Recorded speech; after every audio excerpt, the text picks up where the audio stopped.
What's up, Taiwan? I'm Yvonne Yang. Thanks for joining us. President Ching-Te says he has a plan to speed up recovery from last month's Typhoon Danas.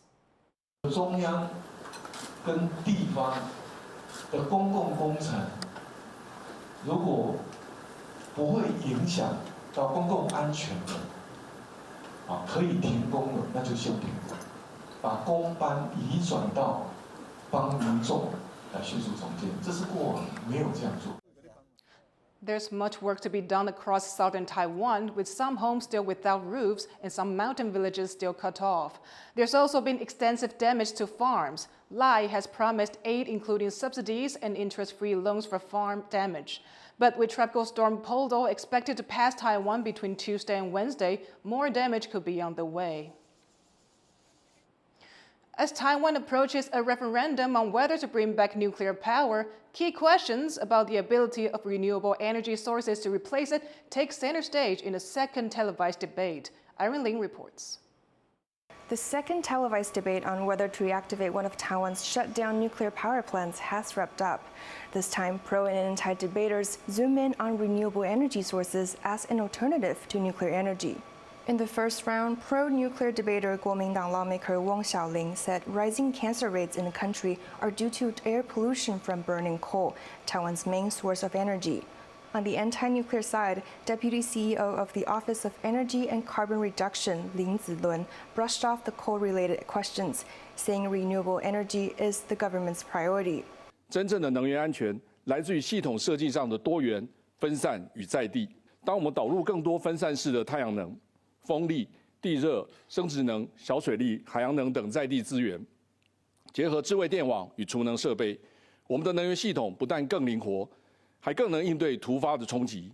But the pro-nuclear side came back, saying it's unlikely the economy can handle the high cost of renewable sources, on top of the state-run Taiwan power company's existing deficits. 我们发展再生能源，电费能够不涨。 我们可以不用去贴补台电的亏损，那我想大家可能也还可以接受。但是事实上，就是再生能源它本身就是一个昂贵的项目，而且呢，它的发电效率以及它的成本结构其实是远不如核电的。And questions about the country's nuclear waste management were also raised. Lin says it's a burden future generations and people living next to the nuclear plants will have to carry. 为了这个世代的繁荣，我们将核废料的处理成本、风险和责任 转嫁给下一代。特别吊诡的是，透过本次核三厂的公投，要决定将核安的最直接风险交由屏东人来承担。This concern again dismissed, with Wang saying there's now technology available to reduce the risk of nuclear waste. 核废料处理的技术日新月异，先进的核废料技术其实已经可以把整个核废料的体积减少，那么它的毒性降低，同时呢也可以再提高它的这个安全这个长期的安全存量啊。其实恒春的居民已经与核三厂和平共处了40年，到现在为止，其实我们去做这个民意调查，当地的居民大概7、8成以上都是支持核三延役的。As in the first debate, they also touched on the risks earthquakes pose in potentially causing a nuclear disaster, an issue likely to be brought up again in the next debates. 3 more debates, including civic groups and lawmakers, will take place this week.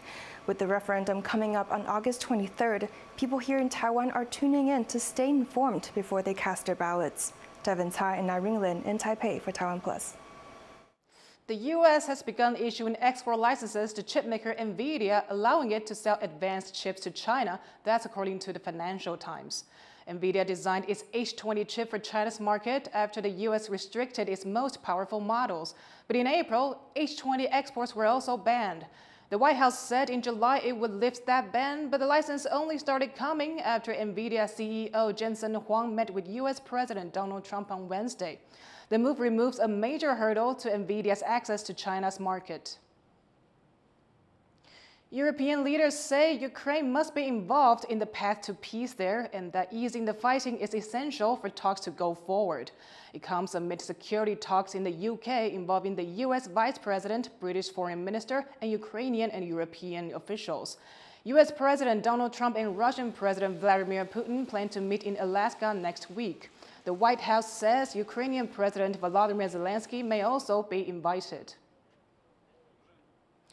Taiwan's representative to Japan, Li Yiyang, says China worked to have his delegation seated in the NGO section at the Nagasaki atomic bombing memorial. Taiwan's delegation had been seated in the diplomat section at the memorial event marking the atomic bombing of Hiroshima just days earlier. Li says the group stayed for the Nagasaki memorial to show their dedication to peace despite the seating arrangement. Li says Taiwan is a sovereign nation, not an NGO, and while Taiwan stands for peace, China keeps expanding its nuclear arsenal. For more on Taiwan's participation in the annual memorial and to find out what it means for Taiwan-Japan relations, our reporter Bryn Thomas spoke to Ian Rowan from Kyushu University. Some of the people who died in the bombings at Hiroshima and Nagasaki were Taiwanese, and Taiwan was part of the Japanese Empire at the time. So why did it take 80 years for Taiwan to get invited to one of these memorial services? The first few decades of these commemorations, invitations were not extended directly to states or countries as such. They were mostly for survivors, for other interested parties. And by the time Hiroshima and Nagasaki issued direct invitations to countries or other diplomatic partners, Taiwan, as the Republic of China, had already been de-recognized in 1972 in favor of the People's Republic of China. And given that de-recognition and given the later conditions that invitees be members of the UN or countries which have official relations with Japan, the ROC was never invited. What does Taiwan being invited say about the state of Taiwan and Japan's relationship right now? And what does it say about how Japan is framing the war 80 years later? I would suggest that Taiwan's invitation does not have very much to do with a reconsideration of Japan-Taiwan relations under colonial rule. It's probably more addressing contemporary issues. Japan and Taiwan have moved closer on security and cultural and other forms of diplomatic exchange, however unofficial, in recent years, and this invitation reflects these contemporary concerns. In May, Nagasaki's mayor said Taiwan would not be invited to this year's event, as invitation is only extended to countries which Japan has formal diplomatic ties with. Then, later on in July, Taiwan was told its presence there would be accepted. Can you explain the change? Without pretending to read the mind of the leaders of Hiroshima and Nagasaki, my sense is that both cities have had trouble navigating diplomatic considerations for both Taiwan as well as other controversial geopolitical concerns.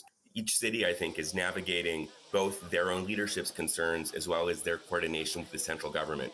And as Taiwan and Japan continue reconfiguring their relationship, these cities become, you might say, proxy battles for the larger reconsideration of relations between Japan, Taiwan, and the elephant in the room, of course, being China. The average age of a hibakusha is now thought to be around 86. Of about 100,000 of these atomic bomb survivors, only a handful are thought to be Taiwanese. So I wonder, will these people benefit from Taiwan's participation in these memorial events, or do they serve a different purpose? Taiwan's Ministry of Foreign Affairs make little to no statement or nod to the survivors, the Taiwanese survivors of the bombs. It's almost all about contemporary considerations, shared values of peace, and so on. So the survivors actually seem to be pushed to the background of these discussions. Therefore, I don't think that Taiwan's invitation will make much of a material difference to Taiwanese survivors of the blasts. That was Associate Professor Ian Rowan from Kyushu University. Singapore marked its 60th National Day on Saturday with a citywide parade and celebrations. Along with honoring 6 decades of independence, the nation is also reflecting on what defines its identity. Our reporter Isabel Wong was at this year's anniversary and has this report.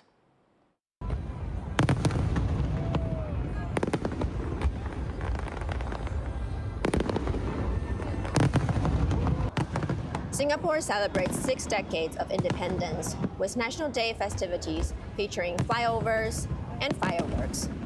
Thousands flock to the area around the city-state's popular tourist destination, Marina Bay, to take part in the largest celebration to date.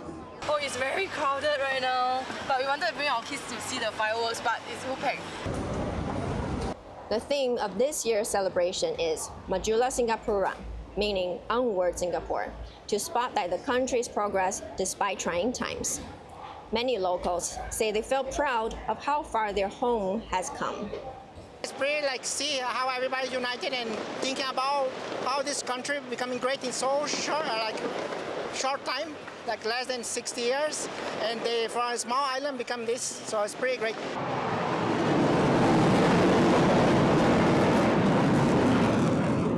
But while the excitement and joy at this event were palpable, it comes at a time of great challenges for Singapore.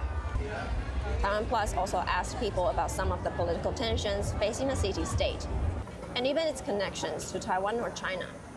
But people here prefer to shy away from such topics. That could be due to Singapore's focus on stability, a value reflected in its geopolitical balancing act between China and the US, and sensitivity over the topic of Taiwan. Despite global headwinds, Singapore's National Days serve as a way for the people to take a step back from the pressure for a moment and reflect on what has been built and what remains to be achieved. Howard Zhang and Li Xue and Yvonne in Singapore for TaiwanPlus. Taiwanese artists are performing at a cultural event in Osaka. We Taiwan is being held alongside Expo 2025 and aims to showcase the country's culture to the world. Sandy Chi went to the Japanese city to meet one of the troops.